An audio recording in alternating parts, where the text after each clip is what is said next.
Welcome back on capital news. चलिए देखते हैं दिल्ली की 25 फटाफट बड़ी खबरें। साथ ही डेली खबरों से अपडेट रहने के लिए चैनल को सब्सक्राइब करने के साथ वीडियो को लाइक करें। दिवाली के बाद अब सारनाथ को मिल सकता है विश्व धरोहर का तमगा। यूनेस्को की बैठक में होगा फैसला। दिवाली को अमूर्त धरोहर की सूची में शामिल कराने के बाद अब मूर्त धरोहर की सूची में सारनाथ को शामिल कराने की तैयारी है। सारनाथ पर अगले साल जून जुलाई में यूनेस्को की होने वाली बैठक में फैसला होगा।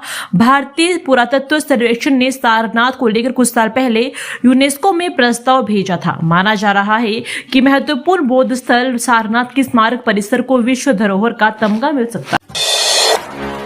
दिल्ली मेट्रो में 10 जनवरी तक मिलेगा विशेष अभियान। महिला स्वास्थ्य और सुरक्षा को लेकर जागरूक होंगे यात्री।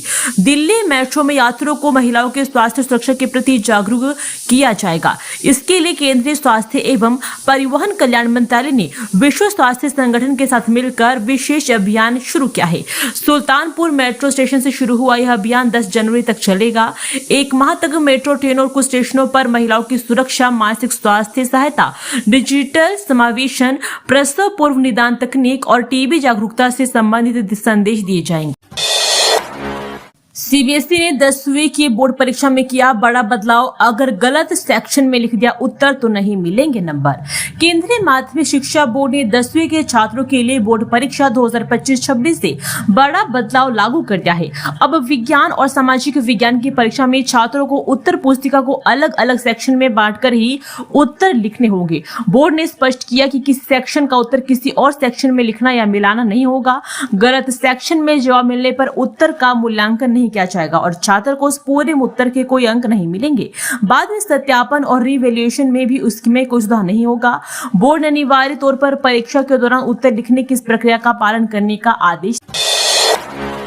दिल्ली शहर में 1.5 माह बाद फिर लौटी दीपावली। दियों से जगमगाने लगे मंदिरों के पर मां बरसने लगी बधाइयां। दिल्ली शहर में 1.5 माह बाद बुधवार को एक बार फिर दिवाली सा माहौल बन गया। मंदिर जगमगा उठे, रोशनी से गुलजार हो गए कई मंदिर के प्रांगण। शाम ढलते ही हाथों में दिए लोग एक दूसरे को शुभकामनाएं देने लगे। हो भी क्यों ना, क्योंकि यूनेस्को ने भारतीय संस्कृति की अमृत धरोहर वाले पर्व दीपावली को विश्व धरोहर की सूची में जो शामिल कर लिया है। इस सूची के अवसर पर ही दिल्ली के कई नामी मंदिरों दीपावली का आकर्षक नजारा बन गया है। लाइसेंस के लिए अब नहीं भटकना पड़ेगा। सीएम रेखा गुप्ता के होटल रेस्टोरेंट वालों को दिया बड़ा तोहफा। मुख्यमंत्री रेखा गुप्ता ने बुधवार को घोषणा की कि दिल्ली सरकार जल्दी फायर लाइसेंस के लिए थर्ड पार्टी ऑडिट की अनुमति देगी और राष्ट्रीय राजधानी में होटलों और रेस्टोरेंट के लिए सिंगल विंडो लाइसेंसिंग सिस्टम लागू करेगी। थर्ड पार्टी ऑडिट के बारे में बात करते हुए मुख्यमंत्री ने कहा कि ऐसे ऑडिट होटल मालिकों और रेस्टोरेंट मालिकों के लिए बिजनेस को आसान बनाने की दिशा में एक महत्वपूर्ण कदम होंगे। उन्होंने यह घोषणा दिल्ली विकसित पर्यटन और आतिथ्य एक साथ विकसित भारत की ओर समिट के उद्घाटन के अवसर पर की। नाम, फोटो और आवाज का अनधिकृत इस्तेमाल 3 दिन में रोके। सलमान खान की याचिका पर दिल्ली एचसी का आदेश। बॉलीवुड अभिनेता सलमान खान की ओर से अपनी पर्सनैलिटी राइट्स यानी नाम, तस्वीर, आवाज और छवि के दुरुपयोग के खिलाफ दायर याचिका पर दिल्ली हाईकोर्ट ने गुरुवार को महत्वपूर्ण टिप्पणी की। न्यायमूर्ति मनमेत प्रीतम सिंह अरोड़ा ने सोशल मीडिया प्लेटफॉर्मों और अन्य इंटरमीडिएट्स को निर्देश दिया कि वे सलमान खान की शिकायत पर तुरंत कार्रवाई करें। 3 दिन में इस पर कार्रवाई की जाए। दिल्ली में बुजुर्ग महिला को डिजिटल अरेस्ट कर ठगी 49 लाख। पुलिस ने 3 शातिरों को दबोचा। न्यायमूर्ति मनमीत प्रीतम सिंह अरोड़ा ने सोशल मीडिया प्लेटफॉर्म और अन्य इंटरमीडिएट्स को निर्देश दिया कि वे सलमान खान की शिकायत तुरंत कार्रवाई करें। 3 दिन में इस पर कार्रवाई की जाए। DSP crime branch Aditi Gautam के मुताबिक गिरफ्तार किए गए आरोपियों के नाम अर्जुन सैनी, विमलेश व मोहम्मद आबिद उर्फ मुबाशिर है। अर्जुन सैनी लखनऊ का रहने वाला और 8वीं पास से उसने पैसे के बदले अपने नाम पर बैंक खाता खुलवा आरोपित विमलेश को सौंप दिया था। दिल्ली एनसीआर में प्रदूषण से मामूली राहत। कई इलाकों में एक्यूआई अभी भी 300 के पार। राजधानी दिल्ली सहित एनसीआर में जहरीले समूह की चादर छाई हुई है। केंद्रीय प्रदूषण नियंत्रण बोर्ड के अनुसार बृहस्पतिवार सुबह 7 बजे दिल्ली का औसत वायु गुणवत्ता सूचकांक 235 दर्ज किया गया, जो हवा की बेहद खराब श्रेणी में आता है। आधिकारिक डेटा के अनुसार इससे एक दिन पहले बुधवार को दिल्ली में हवा की औसत क्वालिटी खराब कैटेगरी में रही और आज इसके बहुत खराब होने की संभावना है। Air quality early warning system ने 13 दिसंबर तक हवा की गुणवत्ता बहुत खराब कैटेगरी में रहने की बात कही। ग्रेटर नोएडा में बिजली समस्या से जूझ रहे 300 परिवार, जिम्मेदारी से पल्ला झाड़ रहे अधिकारी। येडा क्षेत्र में लाखों रुपए के फ्लैट खरीदकर लोगों को मूलभूत सुविधाओं के लिए तरसना पड़ रहा है। सेक्टर 22D की सोसाइटी में रहने वाले लोग काफी समय से बिजली की समस्या से जूझ रहे हैं। प्राधिकरण से लेकर विद्युत निगम के उच्च अधिकारियों से शिकायत करने पर भी समस्या का समाधान नहीं हुआ है। विद्युत निगम और येडा अधिकारी बिजली समस्या को एक दूसरे के पल्ले में डाल रहे हैं। सोसाइटी के कुल लगभग 7,000 फ्लैट बने हैं। सुविधाओं के अभाव के कारण फ्लैट पर कब्जा मिलने के बावजूद लोग उसमें रहने को तैयार नहीं है। महज 300 परिवार ही निवास कर रहे हैं। गौतम बुद्ध नगर में SIR का काम 96% पूरा, 4% पर जिला ठिठका।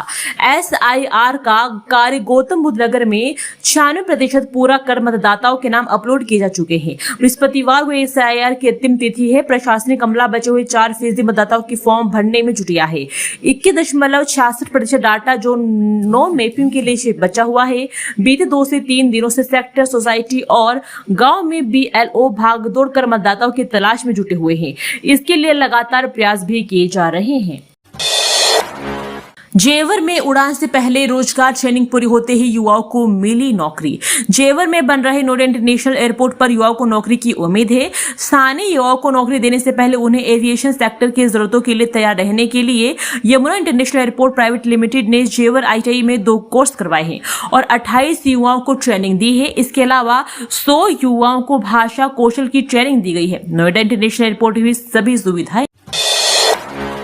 3 शिक्षकों के भरोसे 800 स्टूडेंट्स के एग्जाम रिजल्ट में कैसे आएगी पारदर्शिता।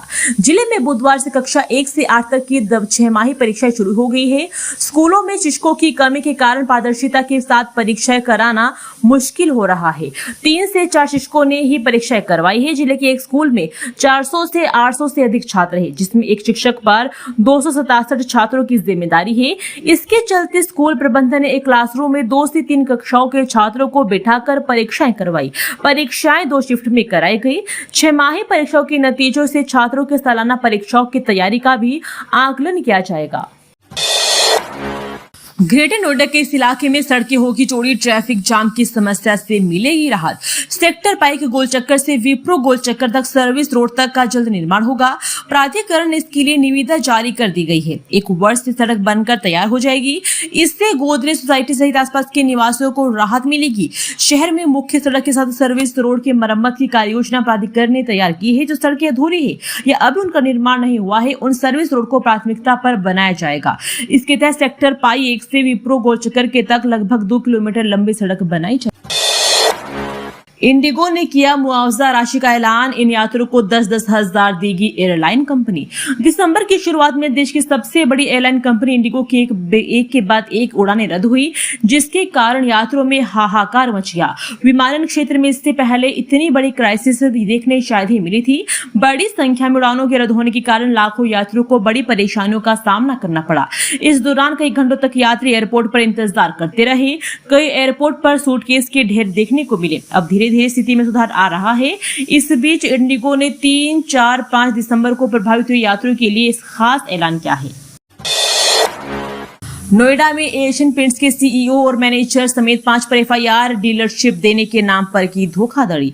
कोर्ट के आदेश पर सूरजपुर कोतवाली पुलिस ने एशियन पेंट्स लिमिटेड के CEO और मैनेजर समेत 5 लोगों के खिलाफ 7.5 लाख की धोखाधड़ी का मामला दर्ज किया है। सूरजपुर निवासी पीड़ित ने आरोपियों पर एशियन पेंट्स की डीलरशिप देने के नाम पर रुपए ठगने का आरोप लगाया है।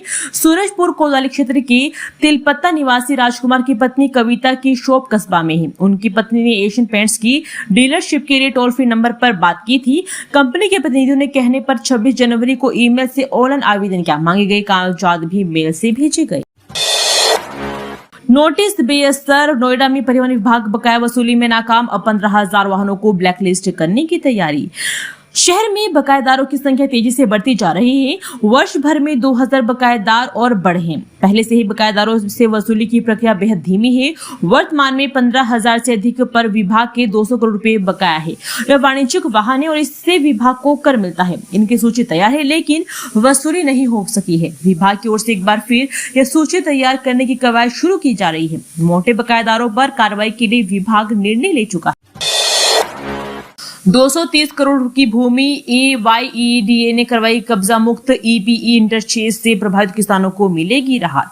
यमुना प्राधिकरण ने बुधवार को सदर तहसील के तहत दनकोर क्षेत्र में कार्रवाई करते हुए 4.6 हेक्टेयर यानी 40,000 वर्ग मीटर जमीन को अतिक्रमण मुक्त करा है। JCB की मदद से जमीन पर हुए अवैध निर्माण को ध्वस्त कर दिया गया।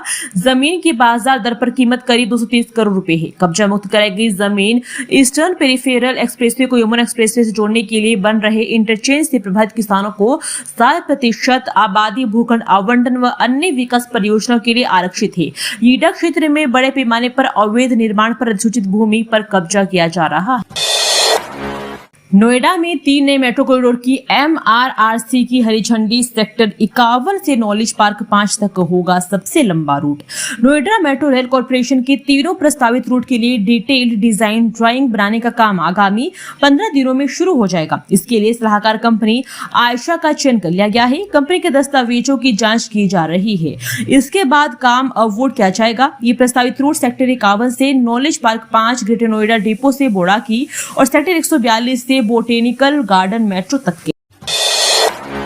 गाजियाबाद के रेल यात्रियों की बड़ी परेशानी, 26 दिसंबर तक कैंसिल रहेगी कई लोकल ट्रेनें। देखें लिस्ट। रेलवे स्टेशन गाजियाबाद से लोकल स्तर पर चलने वाली 7 ट्रेनें रद्द होने से यात्रियों के जेब पर किराए का बोझ पड़ गया है। वे बस में यात्रा कर अधिक किराया कर चुका रहे हैं। कुछ नौकरी पेशा वाले लोग बस की तुलना में ट्रेन में कम किराया होने की वजह से ट्रेन में यात्रा करते हैं। ये परेशानी उन्हें 26 दिसंबर तक झेलनी पड़ेगी।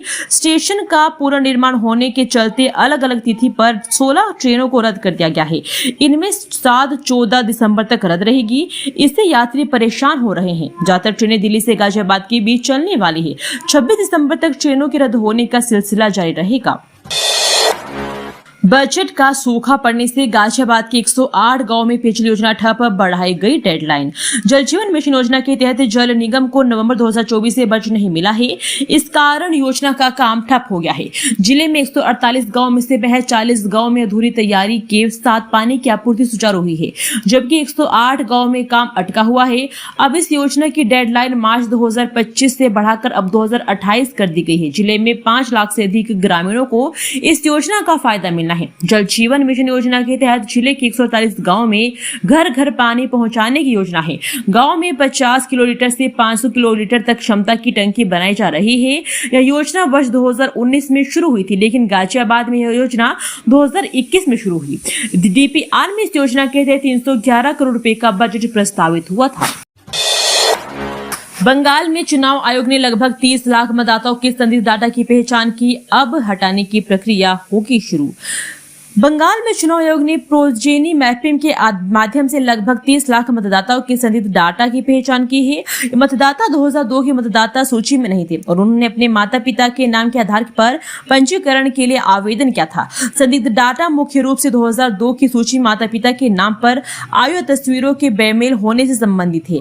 खासकर मृत माता पिता के मामलों में प्रोजेनी मैपिंग पर यह पता लगा की जाती है कि मौजूदा मतदाता सूची में संबंधित मतदाताओं के माता पिता के नाम 2002 की सूची में मेल खाते हैं या नहीं। उत्तर भारत में ठंड का कहर, दिल्ली यूपी समेत कई राज्यों में भीषण शीतलहर का अलर्ट, दक्षिण में बारिश की चेतावनी। दिल्ली यूपी समेत पूरी उत्तर भारत में जमकर ठंड पड़ रही है। मौसम विभाग ने आज भारत के कई राज्यों में शीतलहर का अलर्ट जारी किया है। दिल्ली, उत्तर प्रदेश, बिहार, हरियाणा, राजस्थान, पंजाब, कश्मीर, हिमाचल प्रदेश और मध्य प्रदेश में वर्तमान में ठंडा और शुष्क मौसम है, जिसमें सुबह के समय कोहरा, धुंध और कुछ क्षेत्रों में शीतलहर का अलर्ट जारी किया गया है। हरियाणा से आ रहे औद्योगिक कचरे पर आपका भाजपा पर हमला, कहा दिल्ली को दूषित पानी बीजेपी की देन। पानी में हरियाणा से आ रहे औद्योगिक कचरे पर आम आदमी पार्टी ने भाजपा को घेरा है। आप ने बयान जारी कर कहा कि हरियाणा के नाले से आ रहे औद्योगिक कचरे से दूषित पानी होने की बात कहने पर आप सरकार के समय हरियाणा सरकार ने अरविंद केजरीवाल पर FIR दर्ज कराने की बात कही थी। आपने कहा कि जब आप भाजपा की दिल्ली की सरकार बन गई है तो उसने NGT में मान लिया है कि हरियाणा के ड्रेन नंबर 6 से आने वाला सीवेज और औद्योगिक कचरा दिल्ली के ताजे पानी को दूषित कर रहा है। आपने कहा कि लेकिन यही भाजपा तब मानने को तैयार नहीं थी जब दिल्ली में आम आदमी पार्टी की सरकार थी। नोटबंदी के सालों बाद भी बाहर आ रही है पुरानी करेंसी, बैंक लेना RBI, 3.5 करोड़ के नोट मिलने से उठे सवाल। नोटबंदी के कि लगभग 9 साल बाद भी बंद हो चुकी पुरानी करेंसी कैसे बाहर आ रही है, यह बड़ा सवाल है। हालांकि ये नोट अब रद्दी के सिवाय कुछ भी नहीं है, ना तो इन्हें कोई बैंक लेगा ना ही आरबीआई। माना जा रहा है कि करेंसी बदलने के नाम पर धोखाधड़ी का रैकेट चल रहा था। शालीमार बाग इलाके में पकड़े गए 3.5 करोड़ रुपए के प्रतिबंधित नोटों ने पुलिस को चौंका दिया है। इन पुराने नोटों को कमीशन पर बदलने के खेल में फंसे 4 युवकों ने पूछताछ में बताया कि वे लालच में नहीं बल्कि कड़ी आर्थिक मजबूरियों के चलते इस गैर कानूनी नेटवर्क का हिस्सा बने थे। फरीदाबाद में 5000 लोगों को मिलेगी ओवरफ्लो से राहत, सिविल लाइन डालने का काम होगा शुरू। राजीव कॉलोनी के अलग अलग पॉकेट में रहने वाले 5000 से अधिक लोगों को सिविल ओवरफ्लो से जल्द राहत मिलेगी। सिविल लाइन डालने को लेकर निगम की ओर से वर्क ऑर्डर जारी कर दिया गया है। संबंधित एजेंसी की ओर से जल्द ही काम शुरू भी कर दिया जाएगा। सिविल ओवरफ्लो की शिकायत समाधान शिविर में भी लगाई गई थी। एनआईटी की राजीव कॉलोनी के अलग अलग पॉकेट में 2000 से अधिक लोग रहते हैं। पिछले काफी समय से कॉलोनी में सिविल ओवरफ्लो की शिकायत चल रही थी। दोस्तों, वीडियो पसंद आया तो वीडियो को लाइक एवं चैनल को सब्सक्राइब कीजिए और कमेंट करके बताइए कि आप दिल्ली के किस जगह से इस वीडियो को देख रहे हैं। जय हिंद, वंदे मातरम।